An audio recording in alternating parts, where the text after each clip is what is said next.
한양에서 사흘길을 떨어진 깊은 산자락에 작은 암자 하나가 있었습니다. 청우남이라 불리는 그 암자는 세상과 인연을 끊고 은둔한 한 관상가가 머무는 곳이었지요. 그의 이름은 백운. 젊은 날에는 한양의 이름난 양반댁들이 앞다투어 그를 찾았으나 어느 날 호련히 모든 것을 내려놓고 산중으로 들어와 수행과 독경에만 뜻을 두고 살고 있었습니다. 가을바람이 깊어가는 어느 날 암자 마당에는 노란 은행잎이 바람에 흩날리며 소곤거렸습니다. 백운은 법당 앞 평상에 앉아 묵묵히 경전을 읊조리고 있었지요. 그때 문득 암자 어귀에서 발자국 소리가 들려왔습니다. 소리는 가볍고 조심스러웠습니다. 남에게 폐를 끼칠까 염려하는 듯 더딘 걸음이었지요. 이런 산중까지 누가 오는고.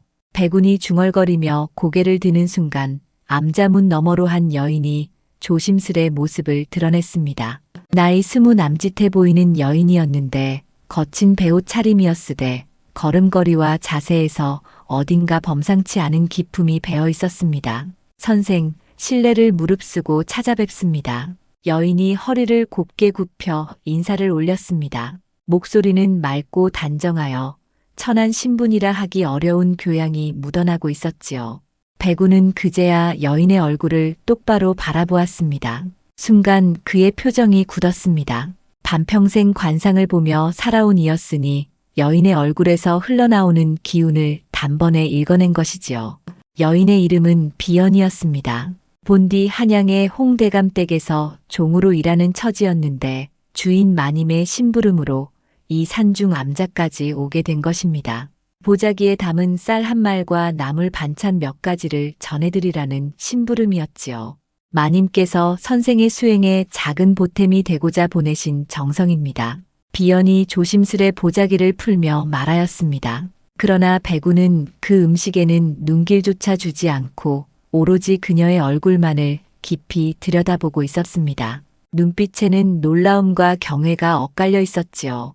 아가씨, 잠시 이리 가까이 와보시오. 백운의 음성에는 떨림이 배어 있었습니다. 비연은 의아해하면서도 이내 한 발 앞으로 다가섰습니다.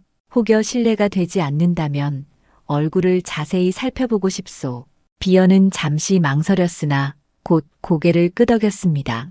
백운은 이마의 넓이와 눈빛의 맑음, 코끝의 정기와 입술의 선을 찬찬히 살폈습니다. 그것은 단순히 관상을 보는 눈길이 아니었습니다. 오래 묻어둔 무언가를 확인하려는 간절한 눈빛이었지요. 한참을 바라보던 백운이 마침내 무릎을 꿇었습니다. 비연이 놀라두어 걸음 물러나며 다급히 말했습니다. 선생, 어찌 그러십니까? 어서 일어나시옵소서. 아가씨, 이 늙은이가 무례를 범하였소이다. 허나 하나만 묻고 싶소. 어찌하여 귀한 얼굴을 지니고도 천한 종살이를 하고 계신 것이오? 백운의 음성에는 간절함이 실려 있었습니다. 비연은 얼떨결에 고개를 저으며 대답했습니다. 선생, 저는 그저 홍대감댁에서 종으로 일하는 계집아이일 뿐입니다. 귀한 상이라니 어찌 그런 말씀을 하십니까? 아니오. 이마의 두터움과 눈매의 고듬, 입술에 어려있는 맑은 기운이는 귀한 집안의 규수가 지녀야 할 상이지요.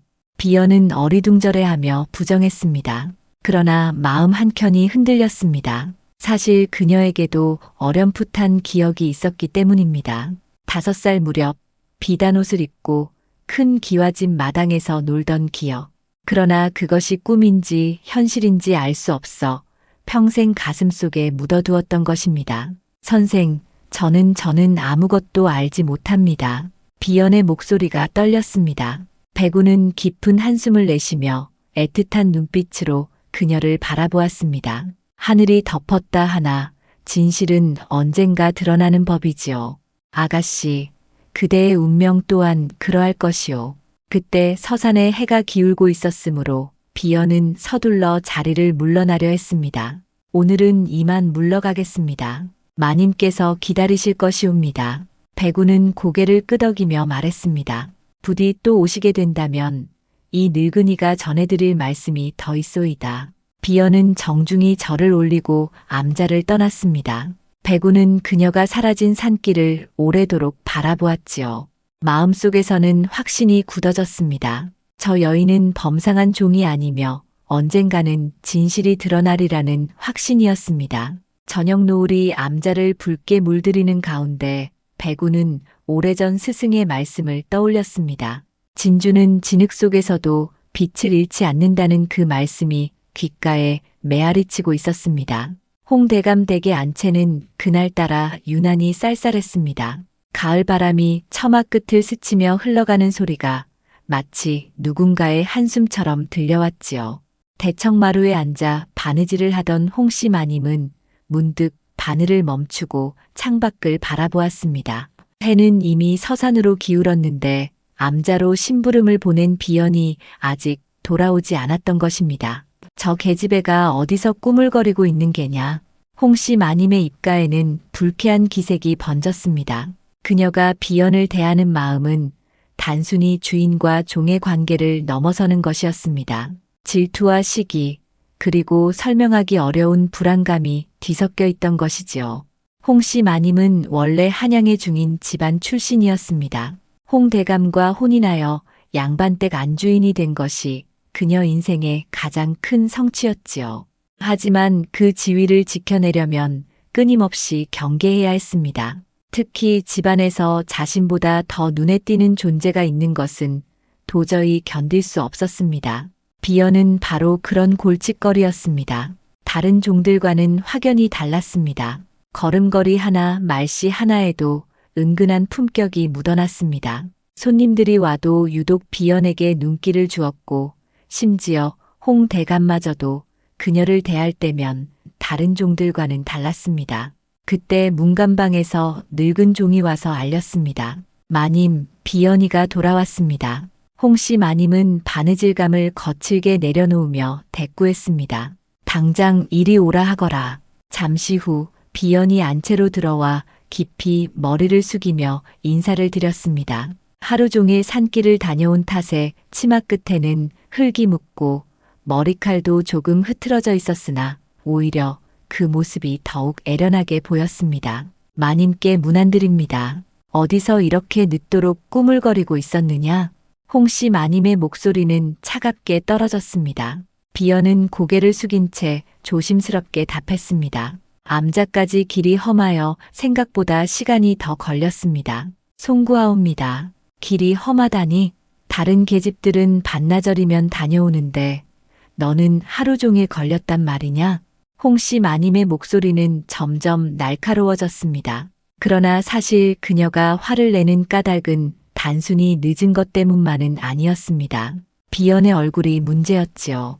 온종일 산길을 다녀왔음에도 그녀의 얼굴에는 여전히 고요한 기품이 어려 있었습니다. 마치 새속의때가 닿지 않는 연꽃 같았던 것입니다. 그때 사랑채에서 홍대감의 목소리가 들려왔습니다. 여보, 누가 와 있소? 사랑채 문을 열고 나온 홍대감의 시선이 곧장 비연에게 머물렀습니다. 홍씨 마님은 그 눈빛을 놓치지 않았습니다. 그것은 평소 종들을 대하는 눈빛과는 사뭇 다른 빛이었지요. 암자의 심부름 다녀온 비연입니다. 홍씨 마님은 냉랭한 목소리로 대답했습니다. 그래, 수고했구나. 날이 저물기 전에 무사히 다녀와 다행이다. 홍대감의 말투는 분명 다른 종들에게 하는 것과 달랐습니다. 오히려 집안의 아씨에게 하듯 정중함이 묻어 있었습니다. 이를 지켜본 홍씨 마님의 얼굴은 굳어졌지요. 비연이 물러난 뒤 홍씨 마님은 홀로 앉아 깊은 생각에 잠겼습니다. 그 계집아이가 집에 들어온 지도 벌써 몇 해가 지났는데 시간이 흐를수록 더욱 눈엣 가시가 되어가고 있었습니다. 다른 종들과 달리 굽신거리지 않고 늘 당당하고 의연했습니다. 마치 천한 신분이 아니라는 것을 온몸으로 말하는 듯 했지요. 게다가 집안 사람들의 반응이 더욱 괘씸했습니다. 대감은 물론이고 손님들까지도 유독 비연을 눈여겨보았습니다. 동네 안악들마저도 저 계집아이는 여느 종과는 다르구나라며 수군거렸습니다. 홍씨 마님의 머릿속에 문득 어릴 적 어머니의 말이 떠올랐습니다. 진주는 진흙에 묻혀도 빛을 다 가릴 수는 없는 법이다. 지금 생각하니 그 말이 어쩐지 비연과 겹쳐 떠오르는 것이었습니다. 안 되겠다. 저 계집아이를 그냥 두었다가는 언젠가 큰 화가 될 것이야. 홍씨 마님의 가슴 속에 어두운 결심이 자리 잡았습니다. 자신의 지위와 체면을 위해서라도 비연을 반드시 제자리에 붙잡아 두어야겠다고 다짐한 것이지요. 그날 밤 홍씨 마님은 누웠으나 잠이 쉽게 오지 않았습니다. 창밖에서 스치는 가을바람 소리가 마치 불길한 징조처럼 들렸습니다. 그녀의 마음속에서는 질투와 시기의 불씨가 점점 더 크게 타올랐습니다. 한편 종방에서는 비연이 홀로 앉아 하루를 되새기고 있었습니다. 산중 암자에서 만난 백운 선생의 말씀이 자꾸만 가슴을 두드렸습니다. 자신이 천한 신분이 아니라고 귀한 집안 규수의 상이라고 했던 그 말이 깊은 곳에서 무엇인가를 일깨우고 있었지요. 그러나 그것이 무엇인지는 아직 알 수 없었습니다. 서리가 내리기 시작한 늦가을 어느 날 홍대감 댁에서는 겨울을 준비하기 위해 장보기가 한창이었습니다. 홍씨 마님은 비연을 불러 무명배와 겨울나기용 콩, 손님 접대용 과일을 사오라 일렀습니다. 똑똑히 들어라. 무명은 반드시 질 좋은 것으로 고르고 콩은 벌레 먹지 않은 것으로만 사와라. 과일은 흠집 하나 없는 것으로 골라야 한다. 홍씨 마님의 지시는 평소보다 더 까다로웠습니다. 마치 비연을 오래도록 밖에 내보내고 싶어하는 듯 했지요. 비연은 고개를 조용히 끄덕이고 광주리를 들고 길을 나섰습니다. 한양 장터는 이른 아침부터 북적였습니다. 상인들이 저마다 물건을 펼쳐놓고 큰 소리로 외쳐댔지요. 생선을 파는 아낙네의 구성진 목소리와 곡식을 파는 노인의 구수한 말씨가 뒤섞여 장터만의 활기를 이루고 있었습니다. 비연은 포목전으로 가서 무명배를 살펴보고 있었습니다. 그때 옆에서 젊은 남자의 목소리가 들려왔습니다. 아가씨께서는 무명을 고르시는 눈이 보통이 아니시군요. 비연이 고개를 돌리니 20대 후반으로 보이는 젊은 선비가 서 있었습니다. 단정히 유건을 쓰고 깨끗한 도포를 걸친 모습이 품격 있어 보였지요. 눈빛에는 온화함과 지적인 호기심이 어려 있었습니다. 별 말씀을요. 그저 주인 어른 분부대로 하고 있을 뿐입니다. 비연이 겸손하게 대답했으나 선비는 그 말투에서 예사롭지 않은 교양을 느꼈습니다. 여느 종이라면 양반에게 이렇게 또렷하게 대답하지 못했을 것이지요. 소생은 이연도라 합니다. 혹여 실례가 되지 않는다면 아가씨의 성함을 여쭈어도 되겠습니까? 비연이라 합니다. 그녀의 대답에 이연도는 놀라움을 감추지 못했습니다. 이름을 밝히는 태도마저 남달라 보였던 것이지요. 비연 참으로 아름다운 이름이군요. 연꽃의 기운이 서려 있는 듯합니다. 이연도의 말에 비연이 살짝 미소를 지었습니다. 그 미소가 얼마나 맑고 단아했던지 장터의 소란 속에서도 그녀만은 다른 세상 사람처럼 고요해 보였지요. 도령께서는 어찌 이런 장터에 나오셨는지요? 비연이 물었습니다. 이연도는 잠시 머뭇거리다가 대답했습니다. 벼슬길에 나아가기 전에 백성들의 삶을 직접 보고 싶어 나왔습니다. 글만 읽어서는 알 수 없는 것들이 많지요. 그의 말에는 진정성이 어려 있었습니다. 비연은 그런 선비를 새로운 눈으로 바라보았습니다. 세상에는 이런 마음을 지닌 양반도 있구나 싶었지요. 두 사람은 자연스레 함께 장터를 둘러보았습니다. 비연은 콩을 고를 때 하나하나 꼼꼼히 살펴 상한 것을 가려냈고 과일을 고를 때는 향기까지 맡아 가장 좋은 것을 골랐습니다. 이는 평범한 종의 안목이라 하기 어려웠습니다. 비연 아가씨는 어릴 적부터 이런 일에 익숙하셨나요? 이연도의 물음에 비연은 잠시 생각하다 고개를 저었습니다. 아닙니다. 어릴 적 기억이 그리 많지 않습니다. 다만 어디선가 배운 듯한 느낌이 들 때가 있을 뿐입니다. 그 말에 이연도의 호기심은 더욱 깊어졌습니다. 그녀의 말투, 몸가짐, 사물을 대하는 태도는 분명 양반가 규수의 그것과 다르지 않았습니다. 어쩌면 이 여인에게는 남모를 사연이 숨어 있는 것이 아닐까 싶었지요. 해가 중천에 올랐을 무렵 비연은 마님의 분부대로 물건을 다 샀습니다. 이현도는 아쉬운 듯 말했습니다. 오늘 아가씨와 이야기를 나누어 즐거웠습니다. 혹시 다음에 또 뵐 수 있을까요? 저도 즐거웠습니다. 허나 종의 몸으로 언제 다시 나오게 될는지 알 수 없지요. 비연의 대답에는 아쉬움과 체념이 묻어 있었습니다. 이현도는 그런 그녀가 못내 안쓰러웠습니다. 그럼 이것 하나만 받아주십시오. 인연의 징표라 생각해 주시면 되겠습니다. 이현도가 품에서 작은 비단 주머니를 꺼내 건넸습니다. 그 안에는 향을 담은 작은 향낭이 들어 있었습니다. 도령, 이런 귀한 것을 어찌 제가 받겠습니까? 비연이 사양했으나 이현도는 굳은 눈빛으로 말했습니다. 부디 받아주십시오. 언젠가는 분명 다시 만날 날이 있을 것이지요. 비연은 더 거절할 수 없어 조심스레 받았습니다. 그리고 깊숙이 허리를 굽혀 인사드렸습니다. 고맙습니다. 이현도 도령님. 비연이 떠난 뒤에도 이현도는 한참을 그 자리에 서서 뒷모습을 바라보았습니다. 그의 마음속에는 이상한 예감이 자꾸만 일었습니다. 이 만남이 결코 우연만은 아닐 것이라는, 그리고 비연이라는 여인에게는 언젠가 반드시 밝혀질 비밀이 있다는 예감이었지요. 첫눈이 내리던 초겨울 어느 날, 청우남에서는 백운 선생이 홀로 참선에 들고 있었습니다. 그러나 마음은 결코 고요하지 않았습니다. 며칠 전 마주한 비연이라는 여인의 얼굴이 자꾸만 떠올라 그를 괴롭혔지요. 그 얼굴에서 본 것은 단순한 귀상이 아니었습니다. 오래전 스승 현묵대사께 들었던 붉은 연꽃의 관상과 흡사했기 때문입니다. 젊은 날 백운은 스승께 여쭈었던 적이 있었습니다. 스승님, 그 붉은 연꽃의 관상이란 정확히 어떤 것입니까? 현묵대사는 깊은 눈빛으로 대답했지요.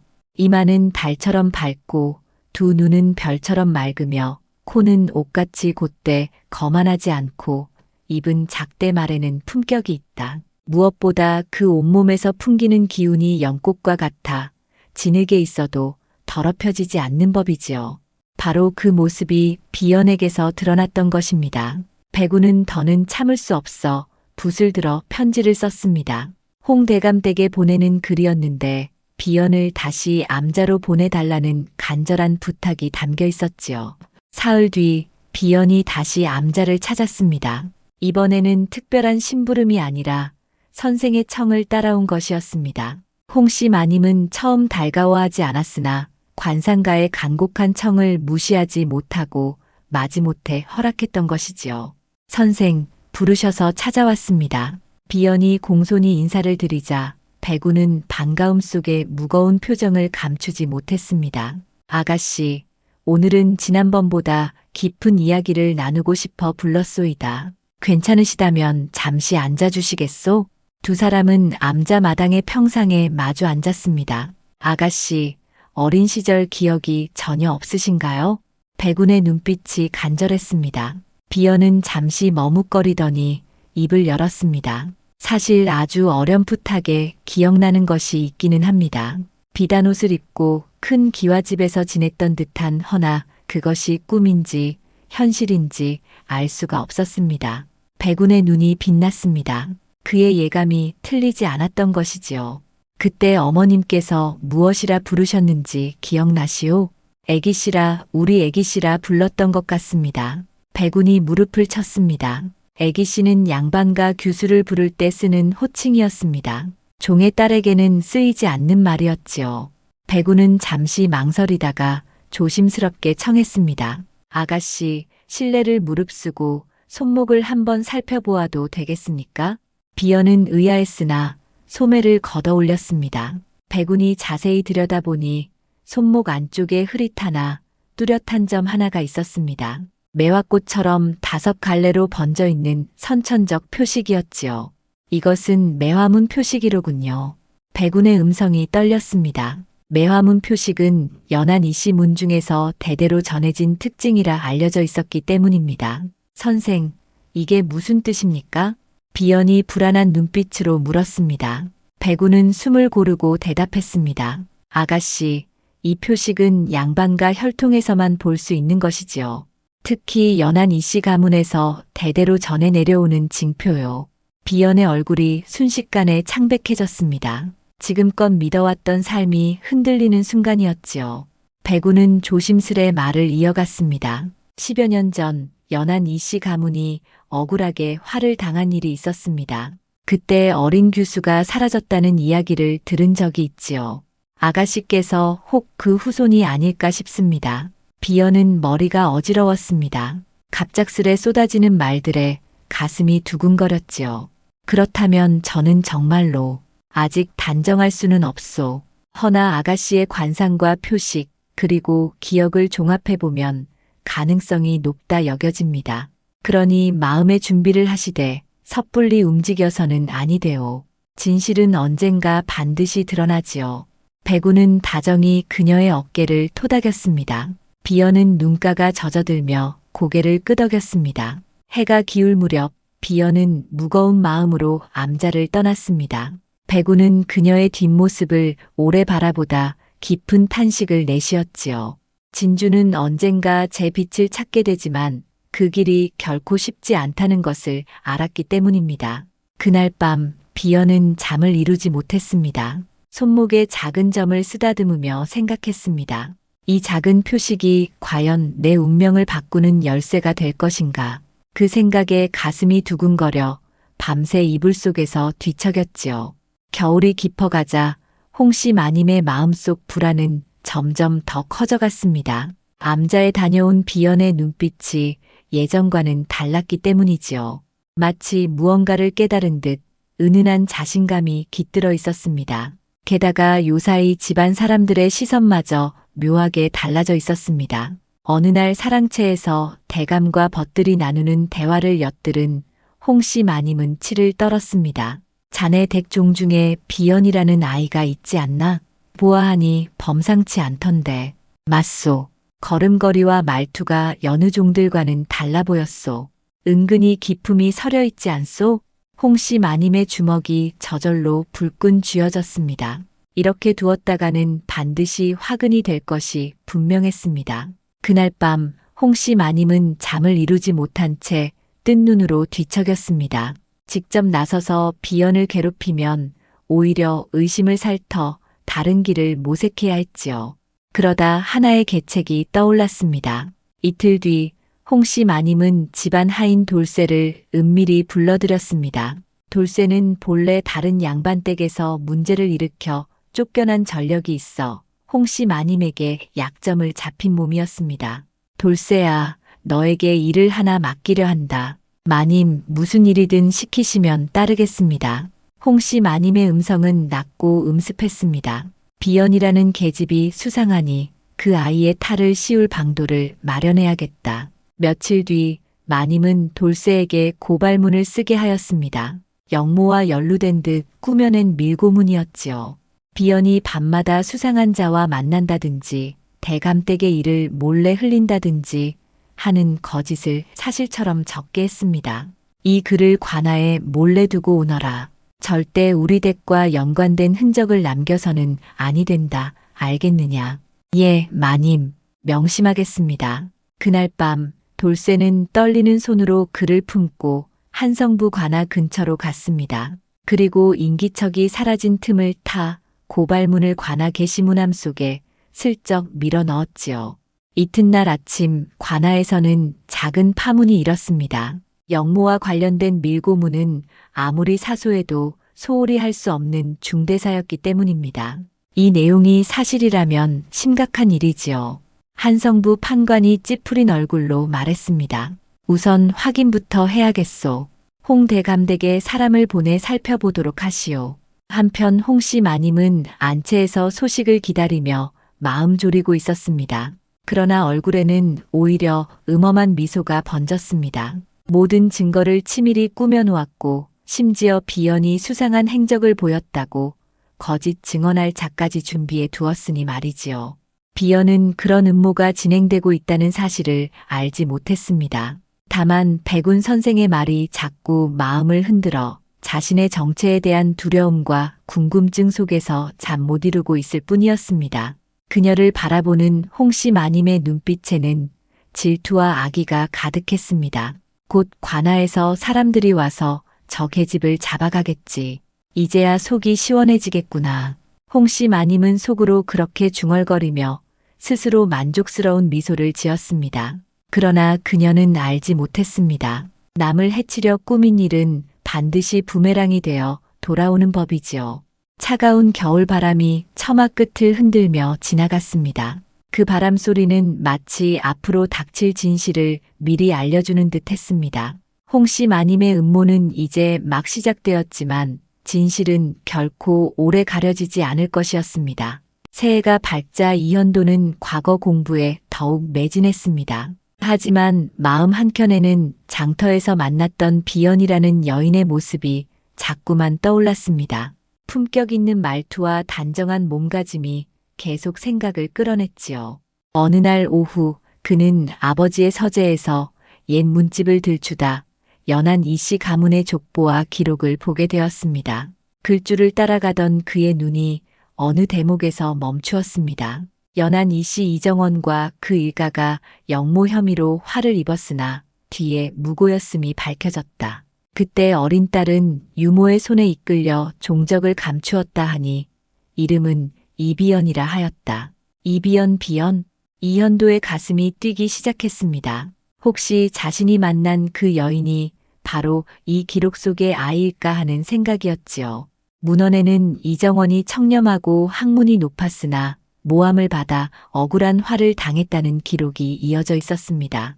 그의 부인과 아들은 세상을 달리했으나 5살이던 딸만은 유모의 손에 이끌려 피신했다는 이야기도 남아 있었습니다.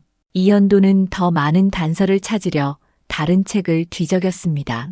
그러던 중 한 야사집에서 흥미로운 기록을 발견했습니다. 당시 이정원의 억울함을 밝히려 애쓴 몇몇 인물이 있었는데 그 중에는 지금도 산사에 머무는 한 노승의 이름이 있었던 것입니다. 혹시 그분이 아직 살아계시다면 진실을 알고 계실지도 모르지요. 다음 날 이현도는 바로 산사로 향했습니다. 그곳에서 노승 해민 대사를 만날 수 있었습니다. 80이 넘은 듯한 노승은 허리는 굽었으되 눈빛만은 맑고 단호했습니다. 대사님, 연한 이씨 이정원 어른에 대해 여쭙고 싶어 찾아왔습니다. 이현도가 공손히 말하자 해민 대사의 눈빛이 순간 흔들렸습니다. 이정원 참으로 오랜만에 듣는 이름이로구나. 그분에 대해 무엇을 알고 싶으신가? 그 집안에 어린 딸이 있었다 들었습니다. 그 아이가 어떻게 되었는지 아시는지요? 노승은 긴 한숨을 내쉬었습니다. 그 아이 이비연이라 불렸지. 참으로 가련한 운명이었네. 내가 젊은 시절 유모가 그 아이를 데리고 절로 도망쳐 왔었지. 한동안 절에 머물다 결국은 한 집안에 맡겨졌는데 거기서 종으로 살게 되었다 들었네. 이현도의 심장이 쿵쿵 뛰었습니다. 혹 그 집안이 어디인지 기억하시옵니까? 홍씨 댁이라 했던 듯하네. 지금은 정확히 기억나지 않는다만 이현도는 확신을 굳혔습니다. 자신이 만난 비연이 바로 그 이비연일 것이라 여겨졌지요. 대사님, 그렇다면 이정원 어른은 억울하게 화를 당한 것이 맞습니까? 그렇지. 나라에 충성한 분이었네. 허나 세상 정치가 어지러워 억울한 희생을 입으신 게야. 몇 해 지나 진범이 드러나 누명은 풀렸으나 이미 가문은 사라진 뒤였지. 노승의 말은 생생한 증언이었습니다. 이현도는 더 많은 이야기를 들으며 마음이 무거워졌습니다. 절을 나서며 그는 속으로 다짐했습니다. 비연 아가씨 진실은 반드시 밝혀져야 하지요. 아무리 오래 숨겨져 있어도 언젠가는 빛을 보게 마련입니다. 집에 돌아온 이현도는 아버지께 조심스레 이 일을 말씀드렸습니다. 벼슬에 있던 아버지는 정의롭기로 소문난 분이었습니다. 아들아, 내가 만난 그 아씨가 연한 이 씨의 후손이라면 이는 작은 일이 아니다. 더 확실한 증거를 찾아야 하느니라. 예, 아버지. 반드시 그렇게 하겠습니다. 그날 밤 이현도는 잠을 이루지 못했습니다. 창밖의 별빛을 보며 다짐했습니다. 비연 아가씨, 곧 모든 진실이 드러나게 될 것입니다. 억울함은 반드시 풀리게 마련이지요. 봄바람이 불어오던 무렵 관아에서는 비연에 대한 고발장을 바탕으로 조사가 진행되고 있었습니다. 그러나 포도청의 김포교는 수상한 점을 잇따라 발견했습니다. 고발장에 적힌 내용과 실제 사실이 맞지 않았기 때문이지요. 이상하구나. 고발장에는 그 여종이 밤마다 수상한 자들과 만난다 하였는데 정작 이웃이나 술락꾼에게 물어보니 본 사람이 없지 않은가. 김포교는 동료들과 함께 홍대감댁 주위를 면밀히 살폈습니다. 이웃집 안악, 길손, 밤마다 순찰을 도는 술락꾼까지 일일이 불러 확인했으나 누구도 비연의 수상한 행적을 본 자는 없었습니다. 오히려 그녀가 예의 바르고 조용하며 정갈한 태도를 지녔다고 칭찬할 뿐이었지요. 더욱 의심스러운 것은 고발장을 관아에 전한 자의 정체였습니다. 그가 홍대감댁 하인이라는 사실을 알게 된 김포교는 곧 돌쇠를 불러들였습니다. 내가 이 고발문을 전한 자가 맞느냐? 돌쇠는 식은땀을 흘리며 더듬거렸습니다. 예, 소인입니다. 저는 그저 백성으로서의 도리를 다한 것뿐이옵니다. 도리라? 그럼 내 눈으로 직접 본 것이냐? 예, 아니, 그게. 말이 앞뒤가 맞지 않자 김포교는 더욱 강하게 추궁했습니다. 누가 시켰는지 사실대로 말하라. 거짓을 끝까지 감춘다면 너 또한 중죄를 면치 못할 것이지요. 결국 돌쇠는 버티지 못하고 모든 것을 털어놓았습니다. 홍씨 마님이 거짓 고발을 꾸며 자신에게 맡겼다는 사실을 자백한 것이었습니다. 이 소식은 곧 상관에게 보고되었고 한성부 판관은 홍대감댁에 대한 전면 수사를 명했습니다. 그 과정에서 홍씨 마님의 더 큰 죄가 드러나기 시작했습니다. 집안의 재산을 은밀히 빼돌린 장부가 발견되었고 여종들을 몰래 다른 집에 팔아넘긴 정황까지 확인된 것이지요. 이는 단순한 무고가 아니라 가산을 빼돌리고 인신을 매매한 중대한 죄가 아니겠는가. 판관의 음성이 관아 뜰에 울려 퍼졌습니다. 홍씨 마님은 무릎 꿇은 채 창백한 얼굴로 변명하려 했습니다. 소인은 그저. 그러나 돌쇠의 자백과 장부 그리고 증인들의 진술이 이미 모든 것을 입증하고 있었습니다. 더욱 충격적인 것은 홍대감조차 부인의 죄행을 전혀 알지 못했다는 사실이었습니다. 그는 관아에 나아가 깊이 머리를 숙이며 사과했습니다. 제가 어찌 이런 일을 모르고 있었단 말입니까? 모든 것이 부인의 잘못이니 피해 입은 이들에게 반드시 보상하겠습니다. 마침내 판결이 내려졌습니다. 홍 씨는 남편의 지위를 믿고 온갖 불법을 저질렀으니 마땅히 엄벌에 처한다. 재산은 몰수하고 변방으로 유배하되 다시 돌아오지 못하게 하라. 홍 씨 마님은 눈물을 삼키며 끌려갔습니다. 집안 사람들은 숨을 죽이고 그 광경을 지켜보았습니다. 특히 여종들은 믿기지 않는 듯 서로의 손을 꼭 붙잡았지요. 비연 또한 넋을 잃은 듯 서 있었습니다. 자신을 끝없이 괴롭히던 마님이 이렇게 몰락할 줄은 꿈에도 생각지 못했던 것입니다. 유배길에 오르는 순간 홍씨 마님은 비연을 향해 마지막으로 독한 눈빛을 던졌습니다. 모든 게 내 탓이다. 내 탓에 내가 이렇게 되었구나. 그러나 그것은 끝내 자기 욕심이 불러온 파멸이었지요. 사건이 마무리된 뒤 홍대감은 종들을 불러 모았습니다. 그간 고생이 많았다. 다시는 이런 일이 없도록 하겠다. 그는 특히 비연을 바라보며 고개를 깊이 숙였습니다. 비연아, 내가 억울한 누명을 쓸 뻔했구나. 정말 미안하다. 이로써 홍씨 마님의 음모는 완전히 실패로 돌아갔습니다. 오히려 그녀 스스로가 파멸을 자초한 꼴이었지요. 악한 마음은 결국 자신을 해치게 되는 법임을 사람들은 다시 한번 똑똑히 보게 되었습니다.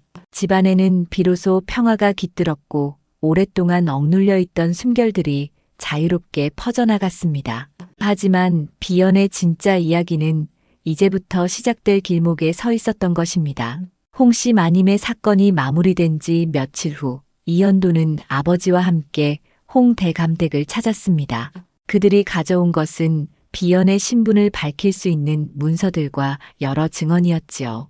정의롭기로 이름난 인물이라 홍대감은 그들을 정중히 맞아들였습니다. 홍대감, 댁에 있는 비연이라는 여인에 관해 드릴 말씀이 있습니다. 아버지의 음성은 엄중했습니다. 홍대감은 의아한 눈빛으로 대답했습니다. 무슨 말씀이신지요? 이현도가 조심스레 말을 이었습니다. 대감얼은 비연은 사실 연한 이씨 가문의 후손으로 보입니다. 10여 년 전 억울한 화를 당한 이정원 어른의 따님일 가능성이 큽니다. 홍대감의 얼굴에 놀람이 스쳐 지나갔습니다. 그 역시 비연이 예사로운 종이 아니라는 것을 느껴온 터였지요. 아버지는 가져온 자료들을 내보였습니다. 연한 이씨의 족보, 억울함을 기록한 사료, 화계사 해민 대사가 남긴 증언의 글까지 모두 갖춰져 있었습니다. 이 모든 증거와 아가씨 손목에 있는 매화 표식을 살펴보면 그녀가 이정원 어른의 따님임이 분명합니다. 홍대감은 한동안 말을 잃었습니다. 자신의 집에서 종으로 지내던 여인이 명문가의 후손이었다니 충격이 아닐 수 없었습니다. 마침 그때 비연이 차를 들고 들어왔습니다. 손님들을 보고 공손히 인사를 드렸습니다. 문안드립니다. 이현도는 따뜻한 눈빛으로 그녀를 바라보며 말했습니다. 비연 아가씨, 아니 이비연 애기씨, 이제 모든 진실이 드러났습니다. 비연은 뜻을 알지 못해 어리둥절했습니다. 아버지가 친절히 설명해 주었습니다. 아가씨는 연한 이씨 가문의 따님이십니다. 어린 시절 억울한 누명으로 가족과 흩어졌지만 이제 누명도 벗겨지고 신분도 되찾게 되셨지요. 비연의 눈에 눈물이 고였습니다. 백운 선생이 말한 모든 것이 사실로 드러난 순간이었지요. 묻어두었던 기억들이 하나둘 되살아나며 가슴이 요동쳤습니다. 그렇다면 저는 정말, 이제 당당히 교수로서 살아가실 수 있습니다. 홍대감은 깊이 머리를 숙였습니다. 비연 아니, 이 애기씨께 사죄드립니다. 모르고 지냈다 하나 귀한 분을 종으로 부린 죄가 크지요. 비연은 고개를 저으며 답했습니다. 대감얼은 오히려 따뜻히 보살펴 주신 덕분에 무사히 지낼 수 있었습니다. 며칠 뒤 관아에서는 비연의 신분을 바로잡는 조치가 내려졌습니다. 이정원의 누명이 이미 풀린 터라 그의 딸 역시 명예와 지위를 회복할 수 있었지요. 비연은 새 거처를 얻어 새로운 삶을 시작했습니다. 이현도는 곁에서 끝까지 도우며 그녀와 함께했습니다. 자연스레 두 사람의 정은 깊어졌지요. 어느 날 저녁 두 사람은 정원에 앉아 이야기를 나누었습니다. 도령님이 아니었다면 저는 평생 진실을 알지 못했을 것입니다. 정말 감사드립니다. 애기씨, 이는 하늘의 뜻이지요. 진실은 오래 숨을 수 없는 법이니까요. 그들의 미소에는 서로를 향한 따뜻한 마음과 깊은 이해가 담겨 있었습니다. 한편 청운함에서는 백운 선생이 이 소식을 듣고 혼잣말을 했습니다. 역시 붉은 연꽃의 관상이었구나. 진흙 속에서도 본질은 흐려지지 않고 마침내 제자리를 찾는 것이지요. 그는 하늘을 우러러 말했습니다. 탐욕은 스스로를 망치고 진실은 반드시 드러나며 선한 마음은 결국 보상받는 법이다. 이것이 바로 하늘의 이치이지요. 몇 달 뒤 이현도와 비연은 혼례를 올렸습니다. 이는 단순한 혼인이 아니라 정의가 승리하고 진실이 밝혀진 상징적인 결실이었습니다. 혼례날 백운 선생도 찾아와 축복했습니다. 진주는 진흙에 묻혀도 빛을 잃지 않지요. 두 분의 앞날에 복이 따르길 바랍니다. 비연은 이제 완전히 새로운 사람처럼 빛나고 있었습니다. 종의 삶 속에서도 품격은 있었으나 본래의 신분을 되찾은 지금은 더욱 당당히 빛났지요. 혼례 후 그녀는 홍대감댁을 찾아가 옛 정을 나누고 인사를 드렸습니다. 홍대감은 여전히 미안해하며 배웅했습니다. 애기씨, 부디 행복하게 사시기를 빕니다. 대감얼은 그동안 베풀어 주신 은혜 잊지 않겠습니다. 이로써 비연의 기나긴 시련은 끝나고 새로운 행복이 시작되었습니다. 억울한 누명은 벗겨지고 악을 꾀한 이는 스스로 파멸을 맞이했으며 진실과 정의가 승리했습니다. 그것은 곧 하늘이 정한 이치이자 세상사의 당연한 귀결이었지요.